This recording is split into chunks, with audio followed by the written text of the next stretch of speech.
Hello, সবাই কেমন আছেন? আজকে দেখাবো আপনার ফোনের ভাইরাস আপনি কিভাবে ডিলিট করবেন। ফোনে ভাইরাস থাকলে কিন্তু ফোনটা গরম হয় এবং স্লো কাজ করে এবং হ্যাং করে, বিভিন্ন রকম সমস্যা দেখা দেয়। কিভাবে ডিলিট করবেন আজকে দেখাবো। চ্যানেলে নতুন হলে প্লিজ সাবস্ক্রাইব করবেন এবং বেল বাটন বাজাবেন, আর ফেসবুক হলে ফলো এবং শেয়ার করবেন প্লিজ। ফার্স্ট এখানে আপনি সেটিং অপশানে ক্লিক করবেন, তারপরে একটু নিচের দিকে আসবেন। এইখানে আপনি অ্যাকাউন্ট অ্যান্ড ব্যাকআপ অপশানে ক্লিক করবেন। এই সেটিংটা আপনি কিছু কিছু ফোনে সিস্টেম সেটিংয়ের ভিতরে পেয়ে যাবেন। একদম নিচে এখানে আপনি রিসেট অপশানে ক্লিক করবেন। সেম এই ইন্টারফেসটা শো হওয়ার পর এখানে একটা অপশান দেখতে পাচ্ছেন, রিসেট অল সেটিং। এখানে আপনি ক্লিক করবেন, তারপর এখানে আপনি রিসেট সেটিংয়ে ক্লিক করবেন।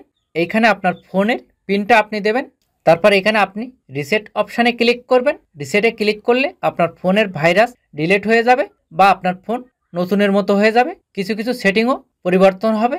আরও একটা সেটিং করতে হবে। এখানে ব্যাগে আসি, ব্যাগে আসার পর এখানে রিসেট অ্যাক্সেসিবিলিটি সেটিং, এখানে আপনি ক্লিক করবেন। রিসেট সেটিংয়ে ক্লিক করবেন, পিনটা দেবেন, তারপর এখানে আপনি রিসেটে ক্লিক করবেন।